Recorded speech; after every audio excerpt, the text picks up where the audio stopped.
Neat ಆಕ್ರೋಶದ ಕಿಚ್ಚು ದಿನೇ ದಿನೇ ಹೆಚ್ಚಾಗುತ್ತಲೇ ಇದೆ. ಹೀಗಾಗಿನೇ ಕೇಂದ್ರ ಸರ್ಕಾರ ದಿಟ್ಟ ಹೆಜ್ಜೆಯೊಂದನ್ನು ಇಟ್ಟಿದೆ. ಮಧ್ಯರಾತ್ರಿ ಪ್ರಧಾನಿ ಮೋದಿ ಮಹತ್ವದ ಘೋಷಣೆ ಮಾಡಿದ್ದಾರೆ. ಅದೇನೆಂದ್ರೆ ಪ್ರಶ್ನೆ ಪತ್ರಿಕೆ ಸೋರಿಕೆ ತಡೆ ಮತ್ತು ಪ್ರಶ್ನೆ ಪತ್ರಿಕೆ ಸೋರಿಕೆ ಮಾಡುವವರಿಗೆ ತಕ್ಕ ಶಿಕ್ಷೆ ಕೊಡಿಸೋದಕ್ಕೆ ವಿಧೇಯಕ ತಿದ್ದುಪಡಿ. ಈ ಕುರಿತ ಕಂಪ್ಲೀಟ್ ರಿಪೋರ್ಟ್ ಇಲ್ಲಿದೆ. ಆಕ್ರೋಶ.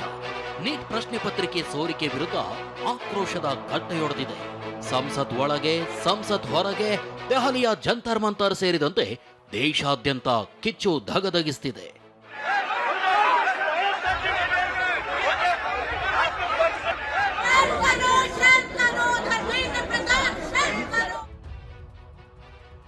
ಹೀಗೆ ದಿನ ದಿನಕ್ಕೂ ಪ್ರತಿಭಟನೆ ತೀವ್ರ ಸ್ವರೂಪ ಪಡೀತಾ ಇದ್ದಂತೆ ಪ್ರಧಾನಿ ಮೋದಿ ಮೌನ ಮುರಿದಿದ್ದಾರೆ.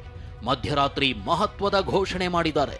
ಪ್ರಶ್ನೆ ಪತ್ರಿಕೆ ಸೋರಿಕೆ ತಡೆಯಲು ಮತ್ತು ಆರೋಪಿಗಳಿಗೆ ಕಠಿಣ ಶಿಕ್ಷೆ ವಿಧಿಸೋದಕ್ಕೆ ಹೊಸ ವಿಧೇಯಕ ಮಂಡಿಸುವುದಾಗಿ ಘೋಷಿಸಿದ್ದಾರೆ. मैंने आज फास्ट ट्रैक कोर्ट के लिए विभागों को निर्देश दिए थे. आज विभागों ने लगातार मेहनत करके देर रात मुझे मुसद्दा भी दे दिया. फास्ट ट्रैक कोर्ट और कठोर सजा के प्रावधान के साथ का ये मुसद्दा और सोमवार से संसद का दूसरा सप्ताह शुरू हो रहा है. तब जल्द से जल्द उस बिल को सदन में पारित कराने का प्रयास किया जाएगा. ಹೀಗೆ ಪ್ರಶ್ನೆ ಪತ್ರಿಕೆ ಸೋರಿಕೆ ತಡೆ ಮತ್ತು ಕಠಿಣ ಶಿಕ್ಷೆ ವಿಧಿಸುವ ಬಗ್ಗೆ ಘೋಷಿಸಿರುವ ಮೋದಿ ವಿಧೇಯಕ ಜಾರಿ ಕುರಿತು ಸಂಪುಟ ಸಭೆ ಕರೆದು ಚರ್ಚಿಸಿದ್ರು. ತ್ವರಿತಗತಿಯ ನ್ಯಾಯಾಲಯ ಮತ್ತು ಕಠಿಣ ಶಿಕ್ಷೆಯ ಸಂಬಂಧ ಸಂಪುಟ ಸಹೋದ್ಯೋಗಿಗಳಿಂದ ಸಲಹೆ ಪಡೆದ್ರು. ಇದೇ ವೇಳೆ ವಿಧೇಯಕ ಕರಡು ಪ್ರತಿಗೆ ಸಂಪುಟ ಸಹೋದ್ಯೋಗಿಗಳು ಒಪ್ಪಿಗೆ ಸೂಚಿಸಿದ್ದಾರೆ. ಸೋಮವಾರದ ಬಳಿಕ ಲೋಕಸಭೆಯಲ್ಲಿ ವಿಧೇಯಕ ಮಂಡನೆಯಾಗುವ ಸಾಧ್ಯತೆ ಇದೆ.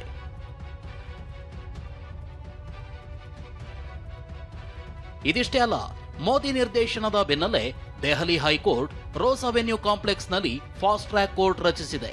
ಈ ಕೋರ್ಟ್ಗೆ ನ್ಯಾಯಮೂರ್ತಿಯಾಗಿ ಅನುಗ್ರೋವರ್ ಬಾಳಿಗಾರನ ನೇಮಕ ಮಾಡಲಾಗಿದೆ. ನೆನೆ ಫಾಸ್ಟ್ ಟ್ರ್ಯಾಕ್ ಕೋರ್ಟ್ ರಚನೆ ಬಗ್ಗೆ ಮೋದಿ ಭರವಸೆ ನೀಡಿದ್ರು.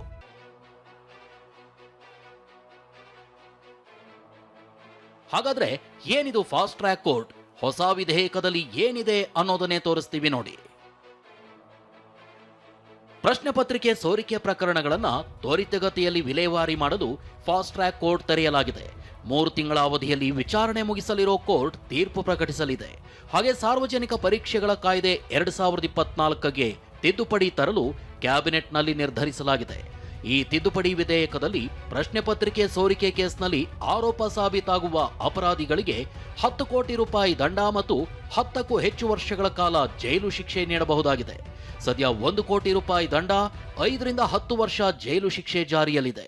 2024ರಲ್ಲಿ 10 ವರ್ಷ ಕಠಿಣ ಶಿಕ್ಷೆ ಮತ್ತು ಇದರ ಜೊತೆಯಲ್ಲಿ 10 ವರ್ಷದ ಕಠಿಣ ಶಿಕ್ಷೆಯ ಜೊತೆಗೆ 1 ಕೋಟಿ ರೂಪಾಯಿ ದಂಡ, ಫಾಸ್ಟ್ ಟ್ರ್ಯಾಕ್ ಕೋರ್ಟ್. ಇದರಿಂದ ನ್ಯಾಯ ಸಿಗ್ತದೆ. ಇಡೀ ದೇಶಕ್ಕೆ ಅನ್ವಯ ಆಗುವಂಥ ಕಾನೂನು ಇದು. ಈ ಕಾನೂನು ಎಲ್ಲರೂ ರಾಜ್ಯಗಳಲ್ಲಿ ತಮ್ಮದೇ ಆದಂಥ ಕಾನೂನು ಇರ್ತದೆ, ಆದರೆ ಇದನ್ನು ಪಾಲನೆ ಮಾಡಬೇಕು ಅಂತ ಹೇಳ್ಕೊಂಡು ರಾಜ್ಯ ಸರ್ಕಾರವು ಈ ಮಾಡೆಲದ ಒಂದು ಕಾನೂನನ್ನು ಜಾರಿಗೆ ತರಬೇಕು ಅನ್ನುವಂಥದ್ದು ನಾವು ರಾಜ್ಯಗಳಿಗೆ ಆಗ್ರಹಪಡಿಸ್ತೀವಿ. ಮೋದಿಯ ಮಧ್ಯರಾತ್ರಿ ಹೇಳಿಕೆ ಬಗ್ಗೆ ಟ್ವೀಟ್ ಮಾಡಿರೋ ರಾಹುಲ್ ಗಾಂಧಿ ಕರುಣಾಜನಕ ಅರ್ಧರಾತ್ರಿಯ ವಿಡಿಯೋ ಮೂಲಕ ವಿದ್ಯಾರ್ಥಿಗಳ ಬುದ್ಧಿವಂತಿಕೆಯನ್ನ ಅವಮಾನಿಸಬೇಡಿ, ಧರ್ಮೇಂದ್ರ ಪ್ರಧಾನ್ರನ್ನ ವಜಾಗೊಳಿಸಿ ಅಂತ ಆಗ್ರಹಿಸಿದ್ದಾರೆ. ಮೋದಿಯವರೇ, ನಮ್ಮ ವಿದ್ಯಾರ್ಥಿಗಳು ಧರ್ಮೇಂದ್ರ ಪ್ರಧಾನ್ ಅವರ ರಾಜೀನಾಮೆಗೆ ಆಗ್ರಹಿಸುತ್ತಿದ್ದಾರೆ.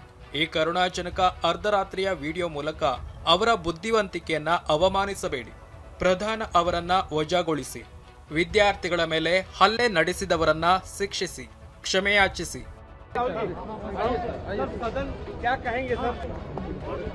ಇನ್ನು ರಾಜ್ಯಸಭೆ ವಿಪಕ್ಷ ನಾಯಕ ಎಐಸಿಸಿ ಅಧ್ಯಕ್ಷ ಮಲ್ಲಿಕಾರ್ಜುನ ಖರ್ಗೆ ಮಾತನಾಡಿ, ಮೊದಲು ಪ್ರಧಾನರನ್ನ ವಜಾಗೊಳಿಸಿ ಬಳಿಕ ಸಂಸತ್ಗೆ ಬಂದು ಮಾತಾಡಿ ಅಂತ ಸವಾಲು ಹಾಕಿದ್ದಾರೆ.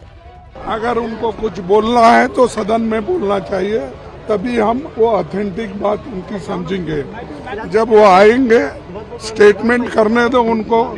रात के 12 बजे करने के बजाय दिन में पार्लियामेंट में आके अगर वो कहे क्या कहना चाहते हैं हम देखेंगे. 5ನೇ ದಿನದ ಕಲಾಪವೂ ಬಲಿ, ಸೋಮವಾರಕ್ಕೆ ಮುಂದೂಡಿಕೆ. आप इसको अब स्पीकर साहब छोड़िए, मैंने अगर सरकार ಇನ್ನು ಮುಂಗಾರು ಅಧಿವೇಶನದ 5ನೇ ದಿನವಾದ ಇವತ್ತು ಕೂಡ ನೀಟ್ ಆಕ್ರೋಶಕ್ಕೆ ಕಲಾಪ ಬಲಿಯಾಗಿದೆ. ಲೋಕಸಭಾ ಕಲಾಪ ಸೋಮವಾರಕ್ಕೆ ಮುಂದೂಡಿಕೆಯಾಗಿದೆ. 2 ಬಾರಿ ಕಲಾಪ ಆರಂಭವಾದಾಗ ಕೇಂದ್ರ ಸಚಿವ ಕಿರಣ್ ರಿಜಿಜು ನಾವು ಚರ್ಚೆಗೆ ರೆಡಿ ಅಂದ್ರು. ಆದರೆ ಧರ್ಮೇಂದ್ರ ಪ್ರಧಾನ್ ರಾಜೀನಾಮೆಗೆ ಆಗ್ರಹಿಸಿದ ವಿಪಕ್ಷಗಳು ಸದನದ ಬಾವಿಗಿಳಿದು ಪ್ರತಿಭಟನೆ ನಡೆಸಿದವು. ಹೀಗಾಗಿ ಕಲಾಪವನ್ನ ಸೋಮವಾರಕ್ಕೆ ಮುಂದೂಡಲಾಯಿತು. सभा की कार्रवाई सोमवार दिनांक 27 जुलाई 2026 को प्रातः 11 बजे तक के लिए स्थगित की जाती है. धन्यवाद. ಕಲಾಪ ಮುಂದೂಡಿಕೆಯಾಗ್ತಿದ್ದಂತೆ ಸಂಸತ್ ಆವರಣಕ್ಕಾಗಮಿಸಿದ ಇಂಡಿಯಾ ಮೈತ್ರಿಕೂಟದ ನಾಯಕರು ಪ್ರತಿಭಟಿಸಿದ್ದಾರೆ. ಪ್ರಧಾನಿ ನರೇಂದ್ರ ಮೋದಿ ವಿರುದ್ಧ ಘೋಷಣೆ ಕೂಗಿ ಆಕ್ರೋಶ ಹೊರಹಾಕಿದ್ದಾರೆ.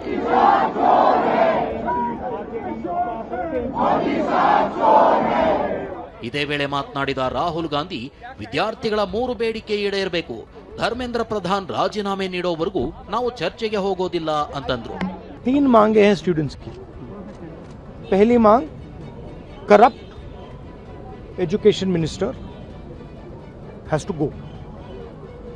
सेकंड, जिन लोगों ने स्टूडेंट्स पे आक्रमण किया, मारा, उन पर एक्शन, अकाउंटेबिलिटी. और third, that Prime Minister should apologize to the students. These are the 3 conditions. We are not going to have any conversation, any discussion before Mr. Pradhan is sacked. That's it. ಇನ್ನು ಕಾಂಗ್ರೆಸ್ ಸಂಸದ KC Venugopal ಪ್ರತಿಕ್ರಿಯಿಸಿ, ಪ್ರಧಾನಿ ಮೋದಿ ಅವರು ಧರ್ಮೇಂದ್ರ ಪ್ರಧಾನ್ ರಾಜೀನಾಮೆ ಪಡಿಬೇಕು. ಇದು ದೇಶದ ಮತ್ತು ವಿದ್ಯಾರ್ಥಿಗಳ ಬೇಡಿಕೆಯಾಗಿದೆ.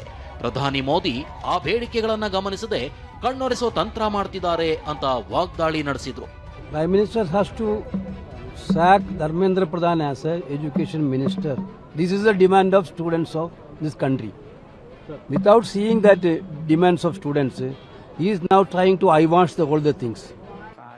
ಇದೆಲ್ಲದರ ನಡುವೆ ಕಳೆದ 26 ದಿನಗಳಿಂದ ಸತ್ಯಾಗ್ರಹ ಮಾಡ್ತಿದ್ದ ಸೋನಂ ವಾಂಗ್ಚುಕ್ ಕೊನೆಗೂ ಉಪವಾಸ ಅಂತ್ಯಗೊಳಿಸಿದ್ದಾರೆ.